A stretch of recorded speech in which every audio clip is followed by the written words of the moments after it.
Selamat malam masyarakat Provinsi Papua Selatan. Kembali lagi bersama saya Elsie Titi Halawa pada acara Talk Show Papua Selatan Berbicara.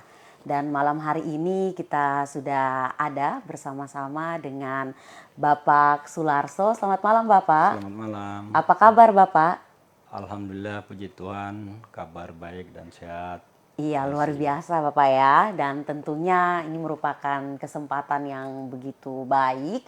Kita bisa ada di sini dalam diskusi bersama Bapak Sularso dengan tema diskusi kita malam hari ini yaitu kisah inspiratif Bapak Sularso, anak kampung menuju Senayan. Dan tentunya memang ini merupakan sebuah cerita ataupun pengalaman hidup yang begitu menginspirasi untuk anak-anak muda yang ada di Provinsi Papua Selatan, Bapak. Apalagi saat ini kita sudah ada dalam masa transisi dari provinsi induk menuju daerah otonomi baru menuju definitif Bapak ya. Dan kita berharap teman-teman yang menyaksikan live kita malam hari ini Bapak dapat terinspirasi juga dengan perjalanan hidup Bapak. Bapak ada beberapa pertanyaan yang sudah disiapkan dari teman-teman Info Kejadian Kota Merauke. Bapak siap ya Bapak ya? Siap. Tentunya Bapak siap untuk berbagi cerita yang menginspirasi untuk kita semua.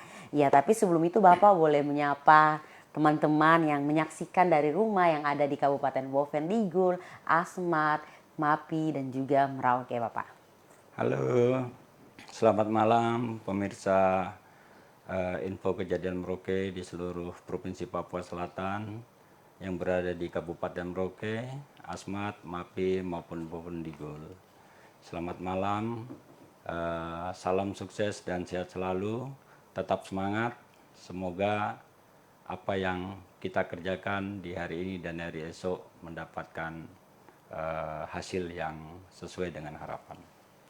Iya Bapak, berkaitan dengan kisah yang menginspirasi tentunya dalam perjalanan kehidupan pribadi seseorang Bapak ya. Terkadang juga ketika menghadapi kendala, problem dalam hidup, dinamika yang ada terkadang membuat orang-orang tertentu atau sebagian orang yang merasa terpuruk dan juga akhirnya membatasi dirinya sehingga talenta ataupun potensi dari dalam dirinya ini tertutup Bapak. Nah, ada beberapa poin yang ingin kita tanyakan ke Bapak. Kita langsung saja Bapak ya. Yang pertama, banyak masyarakat juga yang ada di Merauke, Provinsi Papua Selatan, penasaran dengan karir politik Bapak ya. Bagaimana perjalanan hidup Bapak hingga bisa bersaing di tingkat nasional.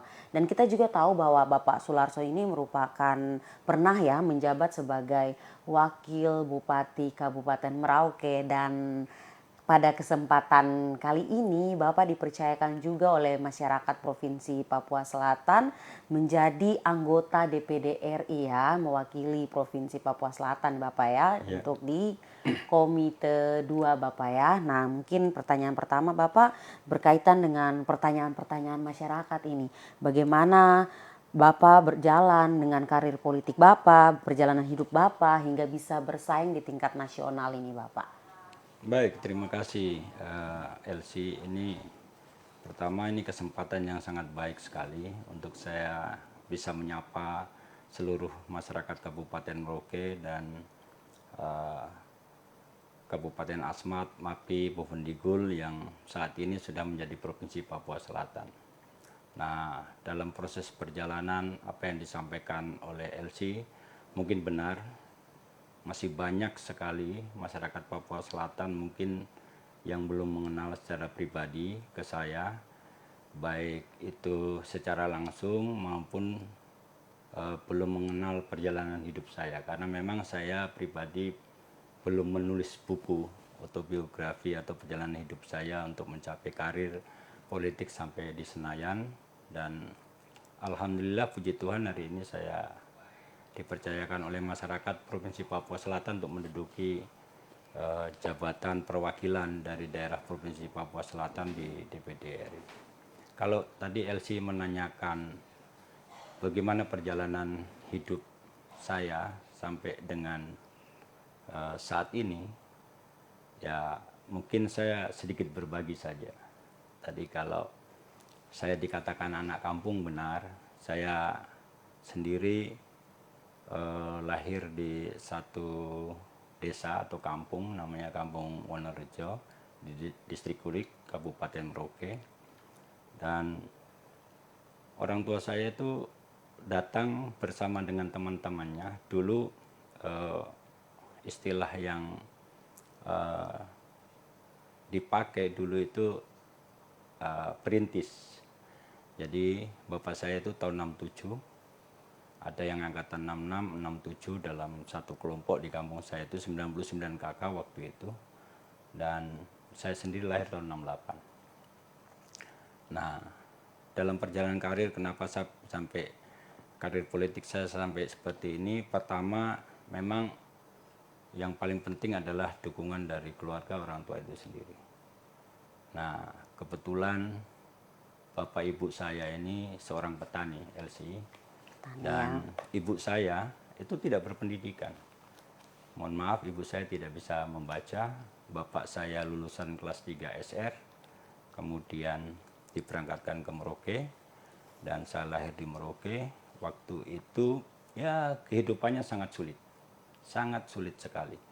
Menurut cerita dari bapak dan ibu saya, kemudian juga sahabat kerabat dari bapak ibu saya, hidup dulu itu pemerintah mengirimkan waktu itu pakai 2 kapal Togaran dan Tobelo, perjalanan kurang lebih 1 bulan, tiba ditaruh di sebuah rumah semacam asrama begitu. Dulu peninggalan Belanda, di sana ada balai benih induk peninggalan Belanda, tinggal di situ. Kemudian hanya diberikan peralatan sederhana orang tua kami itu, parang, kampak, dan juga gergaji. Kemudian ya dilepas gitu dengan kehidupan yang serba kekurangan. Jadi saat itu memang orang tua kami, saya dan teman-teman itu, orang tua kami itu hidup di dalam hutan belantara. Dan yang mereka yang punya keahlian di bidang pertanian bertani, keahlian bidang peternakan beternak, yang punya keahlian di bidang kelautan ya mencari ikan. Jadi masing-masing diberikan kebebasan untuk bisa mencari kehidupan. Nah, dalam proses perjalanan waktu saya lahir tahun 68, kemudian dibesarkan orang tua dalam lingkungan yang sangat-sangat sederhana, bahkan ya kalau saya mau bilang kami lahir di hutan belantara lah, seperti itu, dengan kehidupan yang sangat pas-pasan. Dan tapi kami orang tua kami punya tekad yang kuat. Apapun kehidupan keluarga, orang tua tetap meyakini bahwa dengan pendidikan itu anak-anak bisa merubah nasibnya. Jadi ya kami sekolah seperti biasa. Bahkan saya sekolah itu hanya punya baju 1 pasang, Elvi, dan saya tidak punya sepatu. Jadi setiap hari saya pakai baju itu, ketika nanti kotor pulang sekolah saya cuci, ketika hujan ya asar di kayu-kayu. Nah, kering kita pakai, kemudian masih bau asap, waktu itu nggak ada setrika, ya kita pakai aja ke sekolah.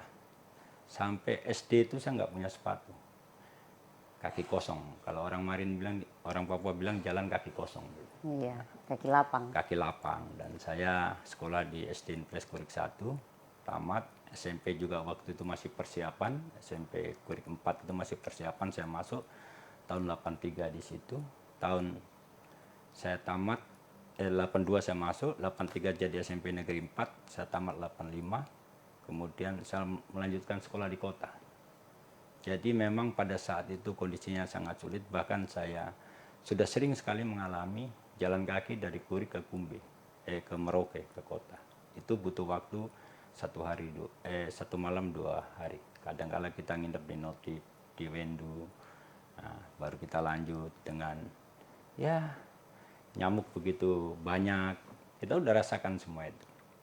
Tapi karena semangat dan komitmen kita kuat, saya pribadi didukung oleh orang tua yang memang melihat kondisi orang tua seperti itu, maka saya sebagai anak, saya menghargai perjuangan orang tua dan saya pengen membuktikan ke orang tua bahwa saya bisa bersekolah dengan baik sesuai harapan orang tua. Ya mohon maaf, waktu kami sekolah di kota, saya dulu sekolah di SMK SMEA dulu, SMEA Negeri SMK Merauke. 1 sekarang Ya, Bapak ya. SMK Negeri 1 sekarang. Dulu mohon maaf sekali, waktu kami masuk kota itu memang benar-benar kami merasa bahwa waktu itu ya udahlah, kami anak kampung ya kan. Iya. Kami harus menyesuaikan situasi, kondisi. Tapi yang saya ingin sampaikan Elsie, ternyata kemampuan dan keteguhan hati kita itu bisa tumbuh apabila kita mempunyai kualitas. Jadi saat itu memang ya kami, mohon maaf, kami biasa dibully dengan teman-teman, alah kamu anak kampung, anak Iya. transmigrasi, anak ini punya bisa apa, dengan bulian itu kami malah tidak merasa kecil, kami merasa bersemangat untuk membuktikan. Dan saya secara pribadi saya buktikan ya dengan kualitas yang saya miliki. Saya belajar dengan tekun sehingga dari kelas 1 sampai kelas 3 itu saya selalu berada di 3 besar, bahkan sampai lulus. Peringkat. Ya dengan peringkat terbaik, dan pada posisi itu maka kami dihargai gitu, sudah mulai dihargai. Tahun 88 kami tamat sekolah Semean Negeri Merauke waktu itu, sekarang SMK, dan saya kuliah di Jayapura. Pendek cerita, selesai tamat, saya langsung menyatakan diri untuk tinggal di Jayapura. Nah, kenapa saya sampai berani tinggal di Jayapura? Ya, di dalam perjalanan saya kuliah pun saya sudah mulai mandiri, melatih diri. Saya cari uang dengan berdagang di pasar, berdagang. Mula-mulanya minyak tanah, kemudian saya ikut jualan ikan, ya kan. Saya ikut jualan barang-barang di pasar sampai saya jadi mandor pasar. Oleh sebab itu ketika saya selesai kuliah tahun 94 itu kalau saya ingin sampaikan ke Elsie, cari pekerjaan itu paling mudah. Bahkan saya ditawarin gitu. Di tahun 94 itu 94. ya. Saya sudah, ya waktu itu mungkin sarjana juga baru sedikit di Papua, kemudian pekerjaan banyak, termasuk Iya. ditawarin sebagai waktu kuliah asisten dosen. Teman-teman saya banyak jadi dosen, saya tidak belum punya keinginan ke situ. Kemudian ya untuk ikut tes pegawai negeri pun saya tidak pernah lakukan, karena dengan latar belakang pendidikan saya Semea waktu itu, saya mengambil jurusan akuntansi, kemudian S1 saya ekonomi, ditambah lagi dengan saya sudah belajar secara mandiri untuk bisa mencari uang, maka saya tidak punya keinginan untuk jadi pegawai negeri. Singkat cerita, saya putuskan tinggal di Jayapura, saya berdagang, saya mengerjakan apa saja yang saya bisa kerjakan. Tapi dalam prinsip saya selalu mengatakan, saya harus mendapatkan uang dengan jalan yang benar, saya harus bisa bekerja untuk mendapatkan uang, dan saya harus bisa mandiri. Jadi itu saya lakukan, saya betul-betul punya niat yang kuat, sehingga dalam perjalanan saya mulai merintis. Pernah juga saya mengabdi untuk mencari ilmu. Saya waktu itu berpikir, kenapa ya seorang Cina itu kok cepat sekali maju gitu. Iya. Saya penasaran waktu itu, kebetulan ada teman buka toko. Saya diminta untuk membantu dan saya belajar di situ. Oh, ternyata mereka hanya satu modalnya, kepercayaan. Kepercayaan ya. Kepercayaan, mereka pegang teguh, di dalam diri mereka juga ketekunan yang perlu mereka tanamkan. Nah, dari perjalanan itu kemudian berkembang. Kemudian saya sedikit beralih profesi dari pedagang ke kontraktor. Kemudian tahun 2008 saya bergabung dengan Partai Gerindra. Sebelum itu juga banyak organisasi saya ikuti. HIPMI juga saya masuk dalam kepengurusan HIPMI. Kemudian juga organisasi-organisasi lain seperti organisasi Lembaga Misi Rekasering Republik Indonesia, itu lembaga bantuan hukum yang saya juga jadi sekretaris di Provinsi Papua. Saya juga aktif di dalam kegiatan-kegiatan organisasi kepemudaan di lingkungan saya. Jadi memang saya tipikal orang yang suka tantangan gitu. Suka tantangan ya. Tahun 2008 singkat cerita saya diminta Pak Prabowo untuk membantu mendirikan Partai Gerindra di Provinsi Papua Selatan, di Provinsi Papua waktu itu lewat utusannya ketemu sama saya, ya disitulah saya mulai meniti karir saya. Tapi jujur saja LC, saya tidak pernah berpikir untuk jadi misalnya wakil bupati, atau ya. saya pernah berpikir untuk di DPD RI, itu tidak di dalam pikiran saya. Waktu itu saya pengen bergabung di politik, hanya satu tujuan saya pengen mencari teman sebanyak-banyaknya, kemudian saya ingin mengoptimalkan sumber daya yang saya miliki untuk kepentingan saya, untuk usaha, karena saya sudah bergerak di bidang kota. Jadi politik saya sebenarnya politik ekonomi. Singkat cerita 2009 kita ikut pemilu, dan waktu itu Partai Gerindra sah sebagai partai, salah satu partai yang bisa ikut di dalam pemilihan umum. Saya wakil ketua di Dewan Pimpinan Daerah Provinsi Papua Selatan, dan Partai Gerindra itu lahir di rumah saya, LC. Itu sejarah.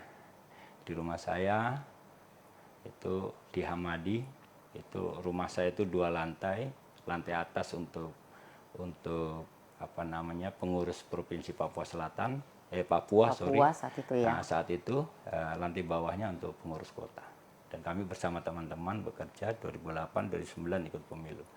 Nah, 2009 itu LC saya sudah mencalonkan diri sebagai calon anggota legislatif.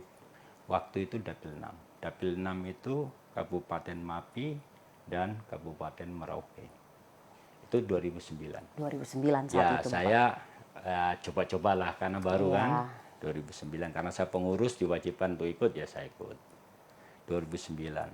Ya, Tuhan belum mengizinkan untuk saya jadi.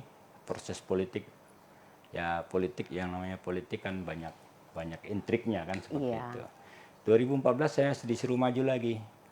Waktu itu dapilnya sudah berubah dapil 7, dan dapil wilayah pemilihannya itu sudah 4 kabupaten, Merauke, Asmat, Mapi, Bovendigul.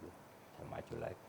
Dan saya juga belum diizinkan untuk jadi anggota dewan. Nah, dalam perjalanan 2015 kan pilkada.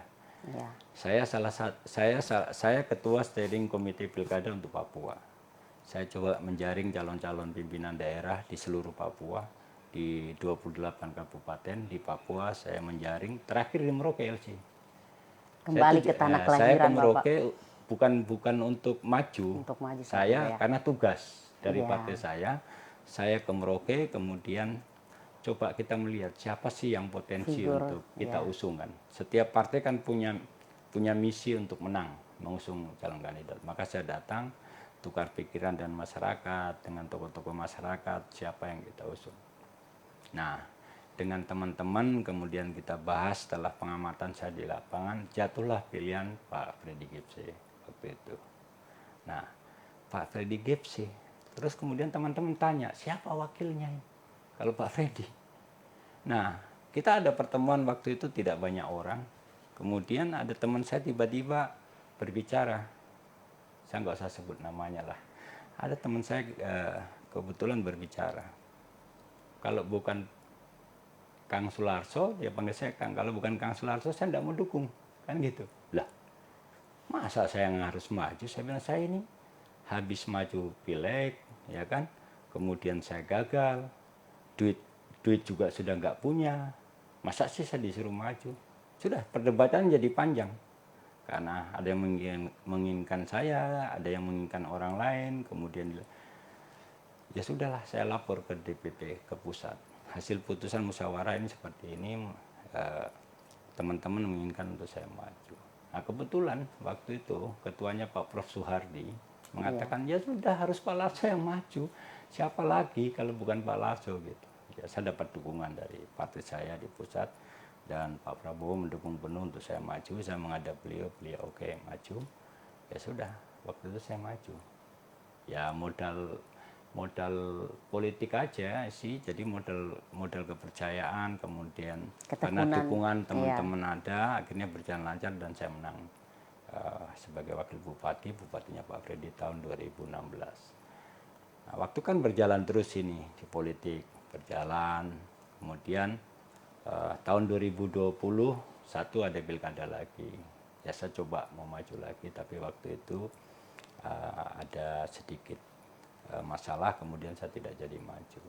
Sehingga tahun 2024 kemarin ya ada pilihan juga. Saya dari DPP Partai Gerindra juga telepon, mau maju DPR RI apa DPD gitu. Akhirnya saya minta izin untuk saya maju di DPD RI dengan alasan pribadi saya, ini sudah provinsi baru menjadi provinsi Papua Selatan. Saya pengen fokus mengabdikan diri saya untuk provinsi baru di Papua Selatan. Jadi lah begitulah kisah perjalanan LC yang cukup panjang, tapi saya ingin menyampaikan bahwa keberhasilan itu pertama itu harus mempunyai tekad yang kuat. Tekad diri kita kuat dulu, kemudian kita fokus pada tujuan. Insya Allah semua bisa mendatangkan hasil yang kita inginkan. Tapi sekali lagi saya mau sampaikan, kita bekerja sesuai dengan tanggung jawab yang kita miliki. Semua kehidupan itu mengalir bagaikan air. Kalau dia sudah mau sampai ke tujuan, ya tanpa direncanakan pun akan tiba saatnya. Ya, intinya untuk saya sampaikan kepada pemirsa dan terutama generasi muda ya, bahwa keberhasilan itu tidak bisa secara kebetulan, tapi butuh proses yang cukup panjang, terutama menyiapkan diri kita terlebih dahulu, kemudian mental kita harus yakin. Asal usul itu nggak penting ya. Kita mau anak kampung ke anak kota, tapi kalau kita dalam diri kita ada kualitas yang bisa kita terus asah dan tekad yang kuat, saya rasa banyak anak-anak kampung seperti saya yang bernasib orang kota. Bahkan sebaliknya banyak orang-orang kota yang bernasib seperti orang kampung. Jadi harapan saya, walaupun kita berada di ufuk timur Indonesia, tapi jangan pernah berkecil hati.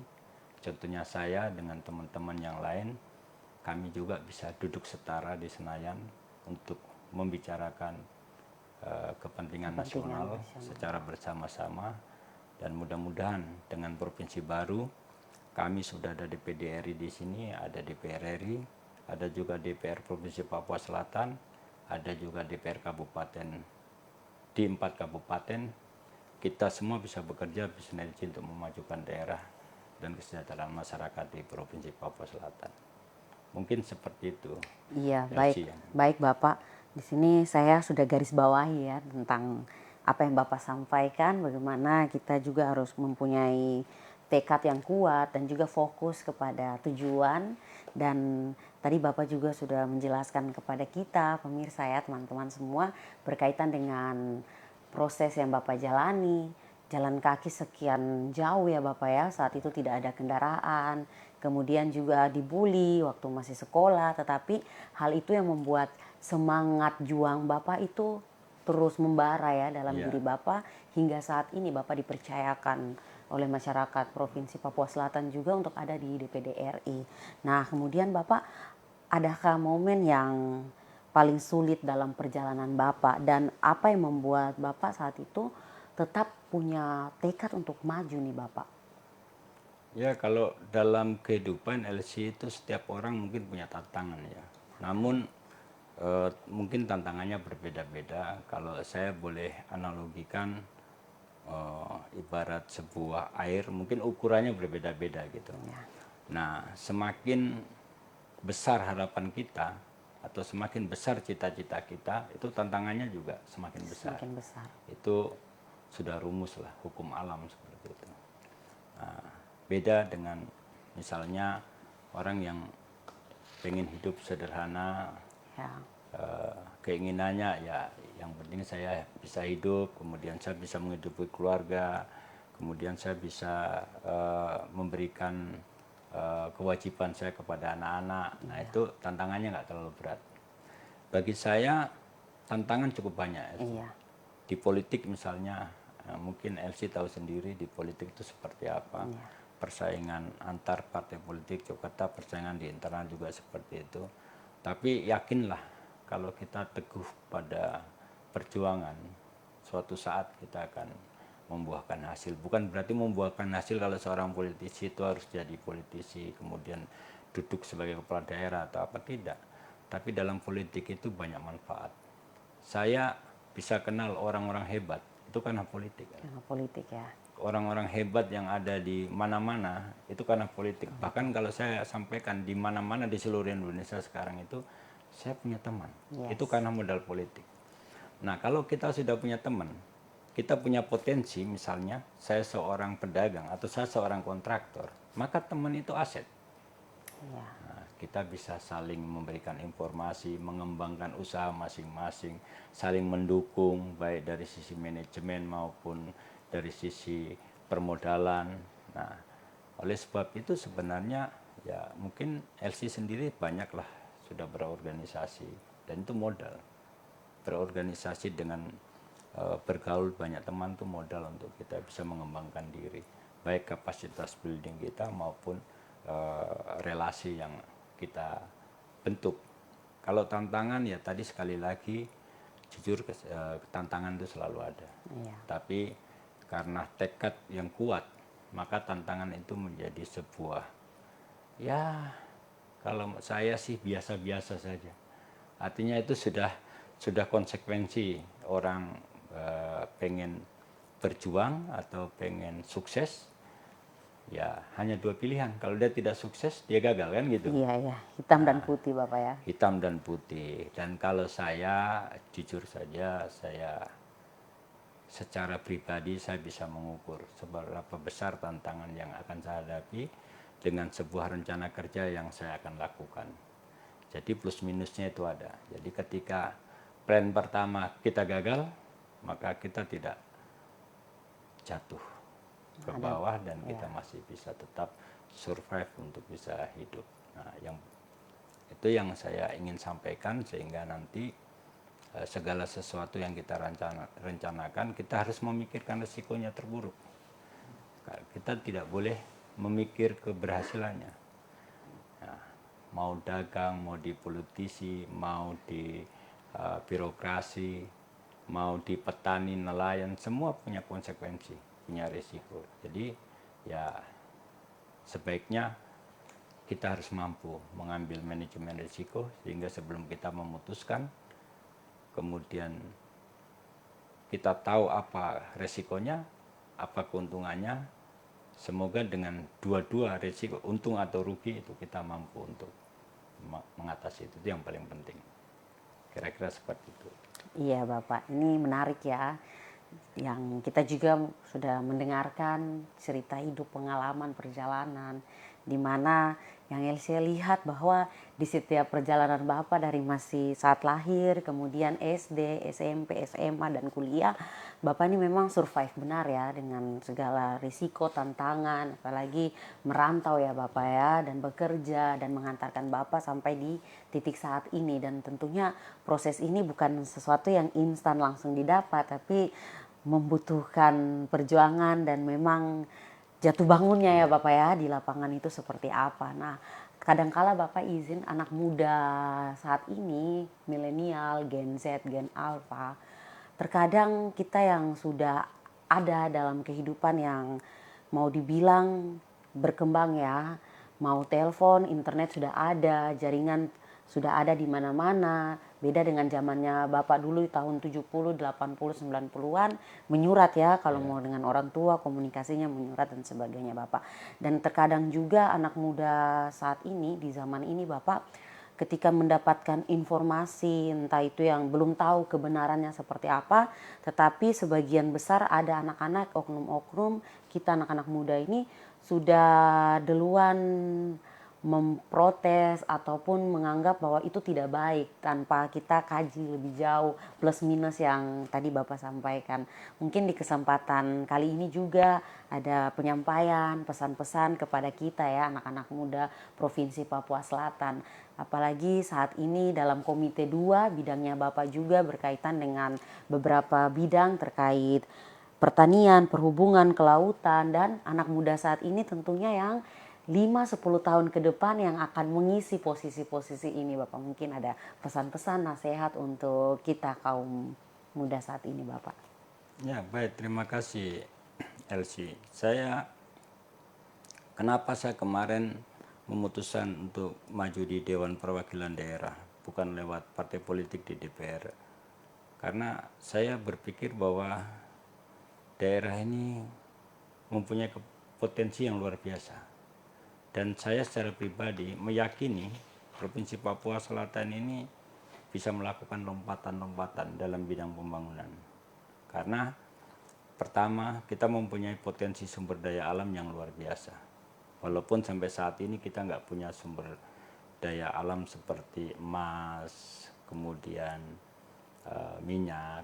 Jangan lupa, kita nggak punya sumber daya mineral, tapi kita punya sumber daya emas yang di permukaan seperti padi, itu kan emas, ya kan? Kemudian kalau kita bicara minyak, kelapa sawit, ubi, tebu, semua bisa dikelola jadi minyak. Jadi di atas potensi di Provinsi Papua Selatan ini, saya sangat optimis bila nanti ke depan sudah ada gubernur definitif, kemudian sekarang sudah ada DPR provinsi, nanti bupati di 4 kabupaten sudah definitif. Kalau kita bisa kolaborasi bersama dengan kekuatan politik maupun dengan kekuatan-kekuatan yang dihimpun dari masyarakat luas, ini bisa benar-benar memajukan daerah Provinsi Papua Selatan. Buktinya apa? Buktinya hari ini pemerintah pusat melihat potensi itu di Kabupaten Merauke khususnya dan di selatan pada umumnya. Sehingga hari ini kita lihat program-program nasional yang masuk di Provinsi Papua Selatan itu cukup banyak, cukup besar, dan itu membuka ruang semua untuk semua kita masyarakat di Provinsi Papua Selatan untuk bisa ikut berpartisipasi di dalamnya. Termasuk sebenarnya kita menginginkan potensi sumber daya alam yang kita miliki ini bisa dikelola sebesar-besarnya oleh masyarakat kita di Provinsi Papua Selatan dan peruntukannya untuk kebutuhan masyarakat yang ada di Provinsi Papua Selatan. Nah, untuk generasi muda, Gen Z, Gen Alpha nanti, ya sekarang mempersiapkan diri. Ini ruang sudah terbuka ini dengan adanya provinsi baru pertama. Urusan pemerintahan sudah pasti akan semakin baik karena ada pendekatan pelayanan di situ. Kalau dulu kita urusan di provinsi selalu ke Jayapura, butuh waktu terbang dan lain-lain. Sekarang kita sudah ada di sini. Aksesnya lebih dekat. Lebih dekat untuk pelayanan. Kedua, beban kerja gubernur itu besok nggak terlalu berat. Karena ibarat rumah tangga hanya punya 4 anak ini, Kabupaten Asmat, Mapi, Merauke, sama Bovendigul. Nggak tahu nanti dalam waktu ke depan memang ada wacana untuk pemekaran kabupaten dan kota madya. Nanti kita lihat seperti apa, tergantung dari kesiapan daerah, dan produk undang-undangnya tentu juga akan dikaji lebih dalam lagi. Dan kita suka tidak suka, kita tetap harus mengikuti perkembangan zaman. Ini rumus hidup ini, karena kita tidak boleh berpatokan pada alam secara terus-menerus. Kita juga tidak bisa menggantungkan diri kita terhadap orang lain. Tapi dengan perkembangan zaman ini kita harus, anak-anak muda harus menyiapkan. Saya sangat tertarik dengan apa yang dikatakan oleh Pak Menteri Pertanian, Pak Amran Sulaiman, bahwa pendapatan petani itu bisa mencapai 10 juta per bulan. Nah, ini tantangan ini. Tapi ya sekaligus ini juga menjadi sebuah pilihan sehingga generasi muda ini jangan memilih pekerjaan yang tidak ada penghasilan. Kalau saya dulu ditawarin pegawai negeri aja nggak mau. Tujuan saya cari uang. Jadi saya merasa bahwa saya mampu bekerja swasta mencari uang lebih dari penghasilan pegawai negeri, maka saya memutuskan untuk bekerja swasta. Nah, untuk ke depan di Merauke ini, di Papua Selatan, saya sangat yakin kalau generasi ke depan mampu melihat potensi daerah, kemudian kita mengembangkan diri sesuai dengan potensi yang kita miliki, maka peran generasi muda ke depan itu akan jauh lebih baik. Ya, kalau saya secara pribadi itu berpendapat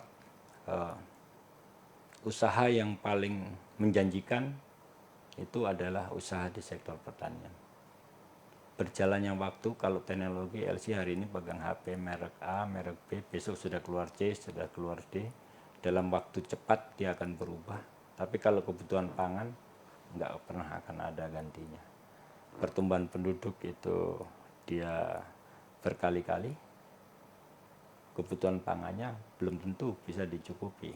Dan ya hari ini lahan pertanian di Indonesia juga ada penyempitan setiap tahunnya. Di dunia juga seperti itu karena fungsi lahan sudah beralih ke fungsi-fungsi yang lain. Maka kalau kita di selatan mampu mempertahankan ini sebagai potensi yang bisa memberikan manfaat bagi orang banyak terutama di bidang pangan, kenapa kita tidak ikut dalam hal itu. Nah, ini yang ingin saya sampaikan untuk anak-anakku sekalian, generasi muda terutama, jangan memilih-milih pekerjaan. Lakukan apa yang kamu bisa lakukan pada saat ini kamu sedang berada. Jadi jangan berpikir bahwa aduh saya mau jadi apa pengusaha tapi saya nggak punya duit, nggak punya modal, saya mau mulai dari mana? Saya mau jadi pegawai tapi kok kuota atau lowongan yang dibutuhkan terlalu sedikit. Saya hanya berpesan lakukan apa yang bisa kalian lakukan. Proses itu tetap akan berjalan dan pada saatnya nanti akan dirasakan. Tapi tetap fokus dan tetap mau belajar.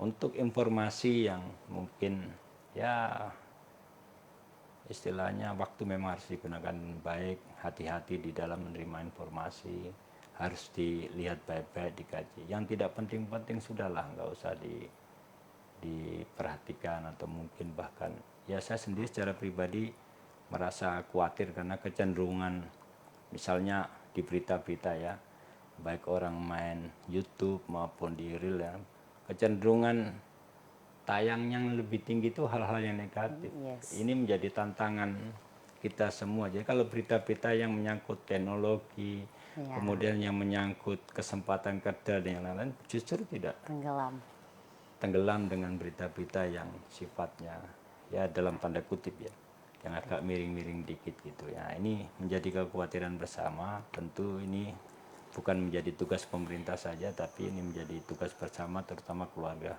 untuk terus mendorong orang tua, bapak dan ibu untuk terus mendorong mengawasi anak-anak agar mereka dapat tumbuh berkembang sebagaimana manusia Indonesia yang diamanatkan oleh undang-undang.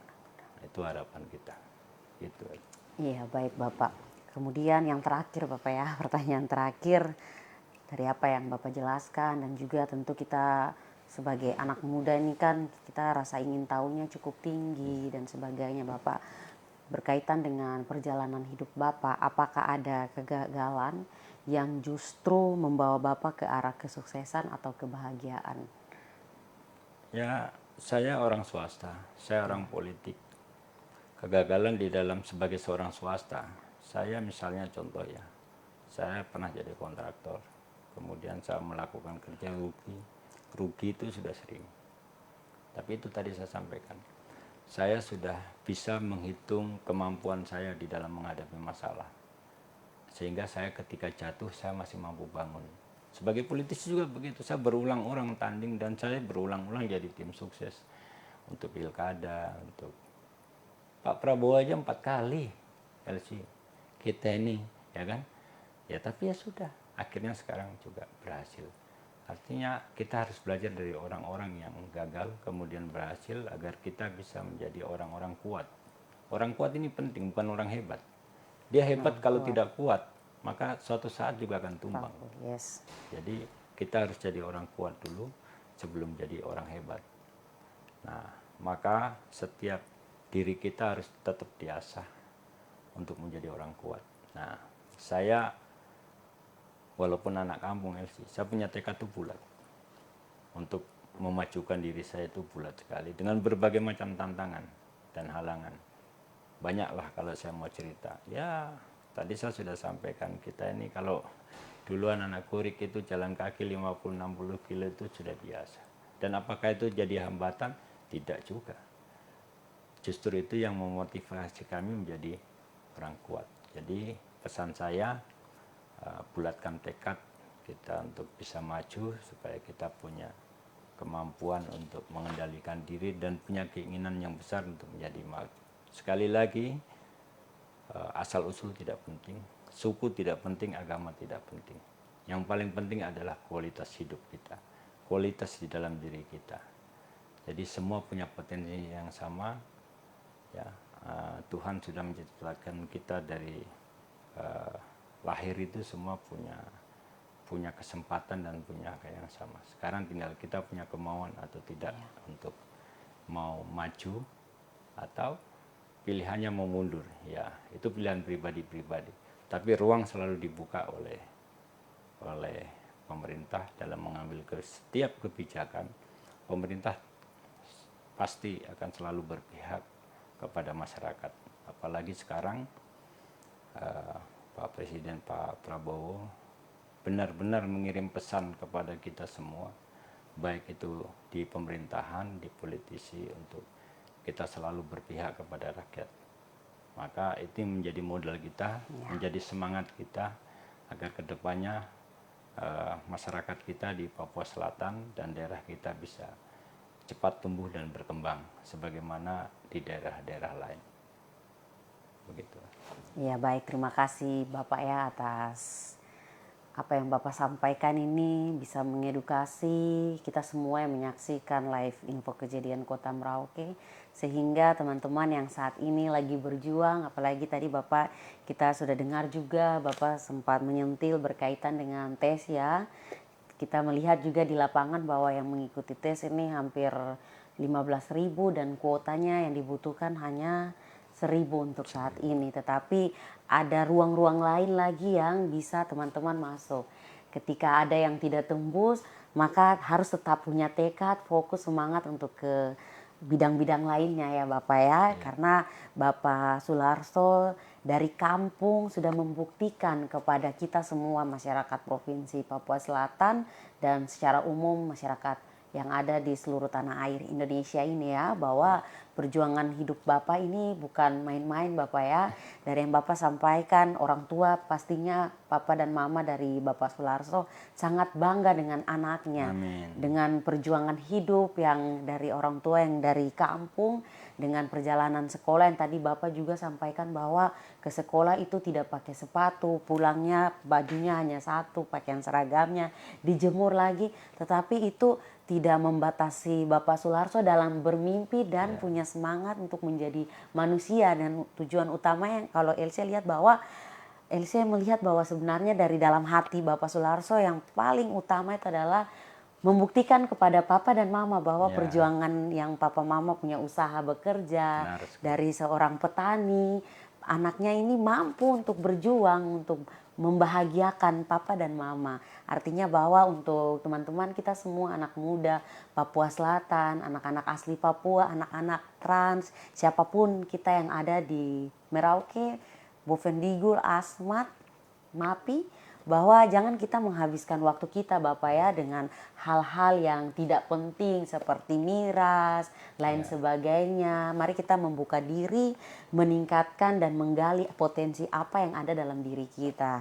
Benar ini Elsie, Iya, saya Bapak. sambung sedikit ya. Siap, Ini Bapak. tadi saya terinspirasi apa yang disampaikan Elsie. Saya dulu itu benar sekali, ini saya lupa saya sampaikan. Saya dulu itu cuma waktu saya sekolah ya. Satu hal yang saya pikirkan itu bagaimana saya membuat orang tua senang. Ya, Orang tua dan keluarga ya, terutama orang tua. orang tua. Lebih khusus lagi Mama. Mama. Saya cuma berpikir bagaimana itu membuat mereka bahagia. Ya sebagai anak sekolah, saya harus menunjukkan dong, biar orang tua saya senang, saya harus sekolah terus, saya harus belajar secara maksimal. Tujuan saya ya paling tidak saya dapat juara di sekolah. Dan itu ya dengan sekolah yang baik saja orang tua sudah senang, apalagi dapat juara. Dan karena motivasi keinginan itu, sehingga apa yang saya cita-citakan untuk saya selalu menjadi yang terbaik di sekolah itu terwujud. Dan itu sangat membahagiakan orang tua. Dan terakhir setelah saya tamat juga saya harus mengambil tantangan. Karena saya 6 bersaudara, saudara saya semua ada di sini, 5. Saya sendiri yang keluar daerah ke Jayapura. Saya harus memilih apakah saya kembali ke kampung atau saya merantau. dengan segala macam konsekuensinya saya putuskan untuk saya merantau. Dan puji Tuhan, alhamdulillah kita merantau di negeri orang, kita kembali ke daerah kita sudah bisa menyumbangkan pikiran, tenaga kita untuk daerah kita. Nah itu yang mudah-mudahan nanti ke depan, kalau saya sebagai anak kampung bisa, kenapa yang lain tidak bisa? Iya Bapak. Pasti bisa, generasi muda. Jadi Amin. dengan Pasti keyakinan, dengan keteguhan pasti bisa. Iya, baik Bapak ya, dan kita semua akan tetap ya mengawal juga kepemimpinan Bapak, masa kerja Bapak dalam pekerjaan Bapak sekarang mewakili ya kita semua yang ada di Provinsi Papua Selatan di DPD RI ya Bapak ya. Iya. Kita masih mau berdiskusi lebih lama lagi Bapak dengan pengalaman-pengalaman hidup, tetapi kita berharap juga buku Bapak sendiri biografinya tuh sudah bisa keluar tahun depan ya. Ya, amin, Iya, nanti ya. dibantu Iya, ya. iya, siap Bapak ya. Dibantu. Iya. Ya baik Bapak, Dan sebelum mungkin nanti iya. kalau ada waktu lain kali mungkin menghadirkan lebih banyak anak muda, saya siap untuk menjadi inspirasi di situ bagian anak muda. Kemudian dengan pengalaman saya dan juga dengan tugas-tugas saya sebagai perwakilan daerah dan juga perwakilan masyarakat di Papua Selatan, saya siap untuk memberikan masukan, pandangan, tukar pikiran. Kalau saya di Jakarta, di DPR RI bukan berarti saya yang hebat, tidak. Ini yang hebat ini masyarakat. Jadi kita butuh saling penguatan, kita butuh merangkul seluruh kepentingan, sehingga apa yang menjadi cita-cita itu bisa sama-sama kita kerjakan.